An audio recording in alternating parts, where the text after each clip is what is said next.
네, 안녕하세요. 주식은 역시 기리기리세 기리십니다. 안녕하세요, 기리분들. 자, 오늘은 저도 진짜로 많이 힘듭니다. 야, 최근까지 증시가 하락했을 때는 그래도 뭐 트럼프가 당선되니까 불확실성이 높아졌고 어차피 냅두면 오른다 뭐 그런 생각으로 전 항상 버티지 않겠습니까? 그런데 이 와중에 정말 상상도 못했던 그 말이 딱 맞습니다. 진짜 리스크는 내가 모르는 곳에서 오는 게 진짜 리스크다. 그 말을 뼈저리게 느끼는 벌써 이틀이 지나가고 있습니다. 자, 어제 이어서 오늘 또 우리나라 증시가 매우 좋지 않은 모습을 나타내고 더 무서운 거는 이게 어디까지 갈지 모른다라는 공포겠죠. 그러다 보니까 오늘 저 길이 또 좀 많이 우울한 상태인데 그래도 또 한번 이 와중에 살 기업은 뭐가 있는지 내가 만약에 지금 포트폴리오를 바꾼다면 어떤 거를 사야 될지 한번 또 고민해 보도록 하겠습니다. 같이 공부하시죠. 렛츠 기릿!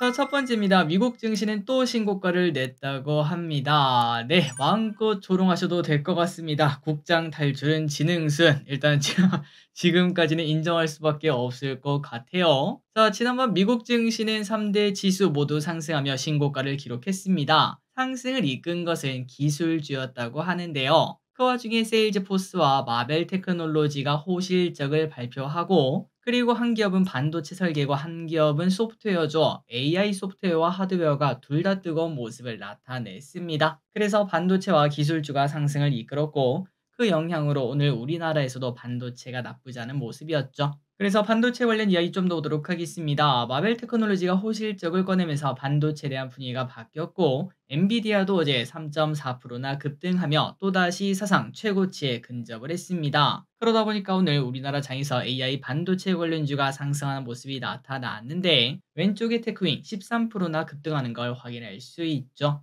그리고 그 외에 다른 반도체 기업들이 더 올라갈지 지속적으로 체크를 해볼 필요가 있겠습니다. 일단 테크윙 왼쪽에 보다시피 오른쪽으로 기어가다가 오랜만에 양봉을 하나 만들어냈고 다만 다른 반도체 기업인 오늘 많이 급등한 오로스 테크놀로지와 PSK홀딩스 바닥권에서 거래량이 좀 터진 건 맞긴 한데 그럼에도 너무나 떨어지는 칼날인 차트죠. 반도체 분위기가 한 번에 반전되기는 조금 어렵지 않나라는 생각이 듭니다. 거래량 또 엄청나게 터지지도 않았고요. 하지만 소프트웨어는 좀 다릅니다. 확실히 차트가 다르죠. 바닥을 이미 다지고 있다가 최근 들어 겉터양 터지면서 올라가는 모습이 나타나고 있고요. 지금 보이는 기업들은 이스트소프트와 한글과 컴퓨터인데 요 외에도 다른 AI 소프트웨어 그룹들이 혼자만 올라가는 게 아니라 전체 섹터가 다 같이 올라가는 모습을 나타내고 있고 거래 대금도 확실히 있는 것도 확인할 수 있습니다. 그렇기 때문에 올해 말부터 내년 초까지는 하드웨어보다는 소프트웨어 아니겠냐라는 말이 조금 더 신빙성이 있을 것 같습니다. 다음입니다. 애플도 사상 최고치를 경신했습니다. 미국 시장에서 애플은 전일보다 0.15% 상승하면서 243.01달러를 기록했습니다. 지난 2일 239.59달러로 사상 최고치를 경신하고 이틀 만에 또다시 경신했다고 하는데요. 이로써 시총은 3.7조 달러에 육박하게 되었다고 합니다. 한편 아마존은 자체 개발한 칩을 애플이 사용한다는 소식이 나오면서 2%나 상승했고 여기 또한 사상 최고치 미국은 뜨겁다고 합니다. 다음입니다. 파월의 이야기를 보도록 하겠습니다. 파월의 발언이 어제 있었죠. 뭐라고 했나 봤더니 미국 경제가 좋아도 너무나 좋다고 합니다. 노동시장은 좋아졌고 노동시장의 하락 리스크는 줄어든 것으로 보이며 인플레는 조금은 높은 상황이라고 하는데요. 그런데 이런 상황이 나타나다 보니까 적절한 금리를 찾는데 더욱더 여유가 생겼다라고 표현을 했습니다. 그러니까 금리 인하 서두르지 않겠다는 말이죠. 자, 그렇다면 이거 혹시 악재 아닌가라는 생각을 해볼 수 있었지만 그래도 12월 연준의 기준금리 인하에 대한 가능성은 77%가 나타난다고 합니다. 그러니까 확률이 상당히 높은 편이죠. 그렇기 때문에 시장에서는 어차피 뭐 금리 인하 뭐 천천히 하든 늦게 하든 어차피 할 거고 지금 미국 경제가 탄탄하잖아 한잔해 라는 얘기를 하며 방금 전에 봤다시피 미국은 연일 신고가를 내고 있습니다. 다음입니다. 이 와중에 비트코인까지도 난리가 나버렸습니다. SEC 신규 위원장 선임이 그렇게 큰 호재였을까요? 폴 애킨스 SEC 위원을 공식 지명을 했다고 하는데 이 사람은 당연히 친가상화폐론자로 알려져 있다고 합니다. 이번 선임으로 비트코인 가격은 상승세를 보이며 오늘 아침만 하더라도 99,000달러를 돌파했다 이런 소식이 나왔거든요. 그런데 또 방금 전에 보니까 10만 달러를 돌파했다는 소식이 나왔습니다. 왼쪽에 보다시피 우리나라에서도 4% 넘게 급등하는 모습 1억 4,600만 원까지 가는 걸 확인할 수 있죠. 그런데 이 와중에 리플이 조금 빠지는 모습이 나타났는데 한국 개미들이 랠리를 주도한 경향이 있었는데 이번 계엄령 때문에 조금 빠진 게 아니냐 뭐 이런 얘기도 있다고 합니다. 어쨌든 뭐 대장이 움직였으니까 알트코인들은 또 나중에 또 움직이겠죠. 코인 시장을 계속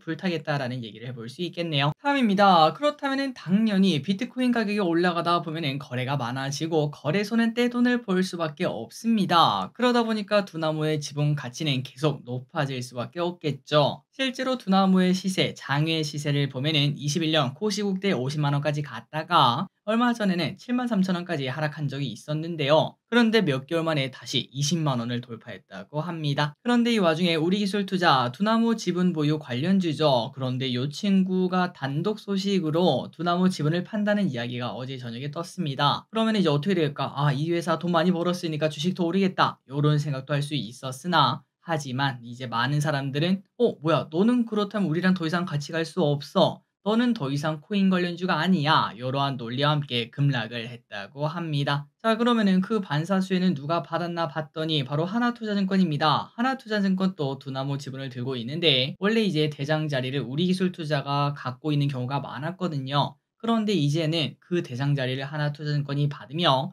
야 이제는 나밖에 없네 라는 말과 함께 오늘 급등하는 모습을 나타냈고 우리기술투자는 크게 하락하다가 방금 전에 보니까 또 많이 회복하긴 했더라고요. 비트코인이 급등하면서 재미있는 현상이 조금 나타났었습니다. 다만 우리기술투자 단독 기사라는 게 포인트겠죠. 혹시나 이게 아니다 뭐 이런 얘기가 나타나면 또다시 급등할 수도 있겠네요. 다음입니다. 해외 직구 기름을 많이 하시죠. 그런데 알리테무 시인 등에서 판매된 제품 280개를 서울시에서 검사를 했다고 하는데 휴대폰 케이스, 욕실화, 화장품 등 16개의 제품에서 유해 물질이 나왔다고 합니다. 뭐 예를 들어 알리에서 구매한 슬리퍼는 납이 3배가 초과되어 있고 프탈레이트계 가소제가 240배 초과된 국내 기준과는 절대 함께할 수 없는 제품이라고 하는데요. 사실 저 기릿은 약간 무던한 편이라서 에이 뭐 우리가 쓰는 물건 중에 뭐 그렇게 깨끗한 게 뭐가 있겠어 라는 생각을 하고 보통은 쓰지만 그런데 뭐 휴대폰 케이스라든지 화장품이라든지 혹은 얼굴에 붙는 제품 등등 몸에 좀 많이 닿는 거는 조금 꺼려지는 게 사실입니다. 그렇기 때문에 싼 제품을 살 때는 이왕이면은 몸에 안 닿는 거 그런 거 위주로 사고 몸에 좀 많이 닿는 제품이라면은 조금은 조심해서 고를 필요도 있겠습니다. 다음입니다. 자, 이거는 정말 하기 싫은 주제입니다. 가끔 이제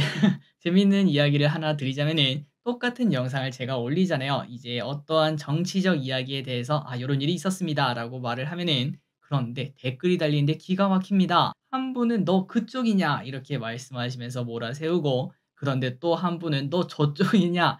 똑같은 영상이에요. 똑같은 영상인데 그렇게 갈리더라고요. 확실히 '사람은 자기가 보고 싶은 대로 보는구나.'라는 생각이 많이 들었는데 그런데 이번 주까지는 안 할 수가 없습니다. 일단 이번 주까지만 정치 이야기를 조금만 간단하게 다뤄보고 다음 주부터는 최소한으로 다시 줄이도록 할게요. 자, 일단 저는 정치 테마주를 하지 않습니다. 정치 빠꼼이라면 재밌을 것 같아요. 이제 정치에 대한 그런 분석도 하면서 돈도 버는 일석이조 아니겠습니까? 그런데 저는 그거보다는 경제가 더 재밌더라고요. 그리고 그 이유 중 하나는 변수가 너무나 크기 때문인데요. 그런데 벌써 오늘 또 변수가 가득합니다. 어제까지만 하더라도 모두가 탄핵을 외치는 그러한 모습이 나타났었는데 그런데 이제 어젯밤 이런 얘기가 나왔죠. 국힘에서는 탄핵을 반대한다 이러한 입장을 나타내면서 정치 테마주도 엄청난 변동이 나타났습니다. 어제 상한가 간 애들이 오늘 막 급락하기도 하고 그리고 왼쪽에 보이는 이재명 테마인 동신건설은 2연상까지도 가는 모습이 나타났습니다. 자, 그리고 이 와중에 증시는 계속 안 좋습니다. 자, 혹시나 이때 뭐 신용등급이라도 하락하면 안 좋겠죠. 계엄령이 나왔는데 신용등급은 어떻게 되는지 한번 보도록 하겠습니다. 자, 전 세계 신뢰가 떨어졌다고 평가가 나오는 이번 계엄령, 많은 사람들이 공감하는 가운데 다행히 신용등급에는 영향을 주지 않는다고 합니다. 자, S&P는 비상계엄이 금방 해제가 되었고 한국의 제도적 기반이 탄탄하다고 판단을 했습니다. 굳이 신용등급을 바꿀 이유를 찾지 못했다고 하네요. 자, 그나저나 증시는 도대체 언제 좋아질지 12월은 다르다라고 이렇게 말한 지 며칠 되지도 않았는데 진짜 말도 안 되는 일이 터지면서 많은 분들이 힘들어 하실 것 같습니다. 저도 아까 말씀드렸다시피 많이 우울하네요. 다음입니다. 그렇다면 투자 전략을 어떤 식으로 짜야 될까요? 일단 당분간 우리나라는 불안정한 정치적 상황이 지속될 것으로 보인다고 합니다. 이런 시기에 어떤 식으로 투자를 할지 한번 고민을 해보자면은 키움증권은 저가 매수하자 이렇게 또 말을 했습니다. 이번 전국이 국가 부도 위험으로 이어지지 않는 이상 국내 증시의 밸류 레벨 다운 압력이 그렇게 높지는 않을 것이라며 2450포인트 내외에서 저가 매수에 나서는 전략을 추천했습니다. 다만 단기적으로는 정치적 공백과 불확실성으로 외국인의 수급 변동성을 유발할 수 있다고 하는데요. 그리고 현재 코스피는 이익 부진과 트럼프 리스크, 각종 악재들을 상당수 반영한 상태다 보니까 변동성이 이어진다면 저가 매수로 쓰는 게 맞다. 이렇게 말을 했습니다. 다음입니다. 국장. 모두가 꼴 보기 싫어하실 것 같아요. 모두가 국장을 미워하고 있는 지금. 그러나 과거 데이터를 보면 분명 지금이 기회라는 거는 아마도 적지 않은 사람들이 공감하고 있을 것 같습니다. 그것 때문에 우리가 지금 버티고 있겠죠. 그렇다면 과거 금리 인하 시기에는 어땠나 데이터를 봤더니 상당히 좋았었습니다. 금리 인하 시기 때 단기간 변동은 분명히 있었으나 6개월 뒤 수익률 그리고 12개월 뒤 수익률 모두 큰 폭의 상승이 나타났었다고 하네요. 물론 보통 금리 인하 때는 위기라는 단어와 함께 증시가 좀 많이 빠진 경우도 많았습니다. 거기에 대한 되돌림이다 이렇게도 말을 해볼 수 있겠지만 지금 또 어쩌면 위기라고도 말을 해볼 수 있겠죠. 결국은 시간 지나면은 대부분 다 올랐다고 하니까 이번에도 좋은 결과 있기를 바라보도록 하겠습니다. 다음입니다. 자, 이 와중에 가장 불안한 건 이겁니다. 정치적 불확실성이 커지면서 투자자들 사이에서는 스물스물 걱정이 하나 올라오고 있는데요. 그건 바로 12월 초에 해결되어야 할 금투세 폐지라고 말할 수 있겠습니다. 일각에서는 뭐 당연히 될 거야. 이렇게 낙관하고 있긴 하지만 그럼에도 워낙 불확실성이 큰 이벤트가 터지면서 수습을 하는 게 먼저다. 이러한 분위기가 만들어지지 않았겠습니까? 그러다 보니까 혹시나 금투세 안 되는 거 아닌가 뭐 이런 얘기가 나타난다는 거겠죠. 또한 상법 개정도 토론회를 가지려 했었지만 당연히 취소된 상황이라고 합니다. 일각에서는 이 상법 개정이 증시 상승의 트리거가 될 수 있다는 그러한 얘기도 많았었는데 일단은 이것도 미뤄진 걸 봤을 때 당분간은 증시 변동성이 커지는데 또 일조하겠다라는 생각이 들었습니다. 다음입니다. 정태주를 제외하고 최근 일주일간 가장 많이 오른 주식이 뭔지 한번 보도록 하겠습니다. 사실 이때 강한 친구들은 진짜 강한 녀석일 가능성이 높겠죠. 그래서 한번 꼽아봤는데 10% 넘게 오른 친구들 뭐가 있나 봤더니 고려 아연부터 올릭스까지가 있었습니다. 그 친구들의 특징은 고려아연은 경영권 분지인 거 다 아실 거고요. 그리고 하나랑 컴투스는 비트코인, 카카오페이는 정권 교체 기대감이 있었고 삼양식품과 S&D는 실적 기대감이 나오고 있습니다. 그리고 삼화전자는 미중 무역 분쟁, 코오롱 티슈즈는 인보사 사태 무죄, 그리고 대동기어는 우크라 재건, VT는 실적, 올릭스는 비만 치료제 기대감 뭐 이런 것들이 나타났다고 하네요. 그리고 하나하나 차트를 보자면 일단 고려아연 차트가 기가 막힙니다. 뭐 건들 수가 없는 차트고요. 그리고 하나투자증권과 컴투스홀딩스를 보면은 비트코인과 함께 올라가신다라는 걸 확인할 수 있고요. 카카오페이와 삼양식품의 차트를 보면은 삼양식품은 확실히 이 탄탄한 상승이 느껴집니다. 그런데 카카오페이는 좀 변동성이 클 거라는 걸 예상을 해볼 수 있겠습니다. 조금은 조심할 필요가 있고 그리고 S&D 같은 경우도 삼양식품이랑 마찬가지 흐름이고요. 그리고 삼화전자 같은 경우는 히토리 관련주죠. 이 친구 같은 경우에는 보다시피 전부 다 음봉입니다. 그렇기 때문에 오를 때 사는 기업이 아니라 떨어졌을 때 한번 이평선에 부딪혀 있을 때 그때 조금씩 주춤하다가 올라가면 파는 사실 앞으로 미중 무역 분쟁은 무조건 나타나지 않겠습니까? 그때마다 조금씩 말 그대로 뭐 짤짤이 전략이라고 해야 될지 모르겠지만 그런 것들을 노리는 주식이 될 것 같습니다. 그리고 코오롱 티슈진 같은 경우에도 최근 들어 탄탄한 모습을 나타내고 있고요. 올릭스 같은 경우는 올라가고 있긴 하지만 거래량이 그렇게 많이 실리지는 않은 모습입니다. 마지막으로 대동기어 차트가 진짜 이쁘죠. 쭉 올라갔다 오른쪽 쭉 올라갔다가 오른쪽 한 번 더 쭉이 가능할지 보도록 하고 마지막으로 VT도 화장품 실적 기대감으로 바닥권에서 강하게 올라가고 있습니다. 연속성이 있을지 보도록 하겠습니다.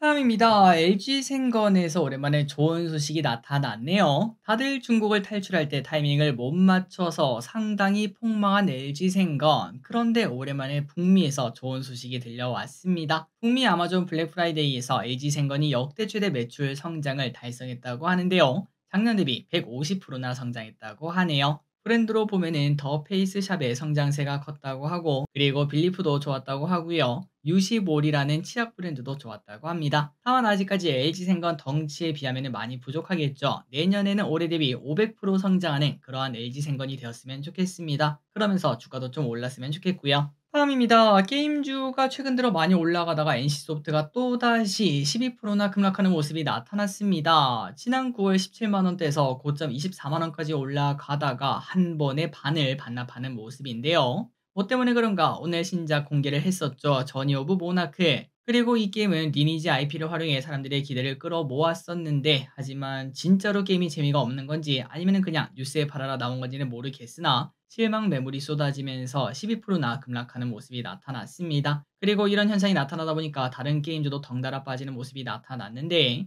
하지만 내년까지는 게임에 대한 기대감이 남아있겠죠. 지금 이렇게 하락했을 때가 저가 매수의 기회일지 한번 또 고민할 필요가 있겠습니다. 마지막입니다. 저점 매수 기회를 노려볼까? 갑작스러운 계엄령으로 한국에는 여행하면 안 됩니다. 뭐 이런 얘기가 등장하고 있는 이때 특히 태국에서는 원화 환전을 안 해준다는 소식까지 이슈가 되고 있습니다. 거기다가 이제 엎친 데 덮친 격으로 고환율까지 지속되는 상황인데 참고로 항공사의 영업비용 3분의 1은 유류비입니다. 기름값이죠. 그런데 그 기름값은 달러화에 연동되고 환율이 올라가면 당연히 실적이 박살나는 그러한 특징을 가지고 있는데요. 그런데 이 와중에 하나증권은 오히려 항공주의 저점 매수 기회다라고 말을 했습니다. 환율은 향후 하향 안정화될 것으로 예상이 되며 유가가 낮아져 유류비 부담도 완화되는 구간이고 최근 또 악재가 나타나긴 했으나 하지만 이것도 또 해결될 문제 아니겠습니까? 그러다 보니까 대한항공, 제주항공, 진에어는 12개월 선행포가 7배, 5배, 4배밖에 안 되는 밸류 매력이 높으니까 줍줍 해보자 이러한 전략을 꺼냈다고 합니다. 혹시나 항공주에 관심이 있다면 이제 이쪽도 한번 공부해보시면 좋겠네요. 자, 오늘의 공부 여기까지 끝났습니다. 항상 이렇게 같이 공부해서 진심으로 감사합니다. 지금까지 기리셨습니다. 빠이요!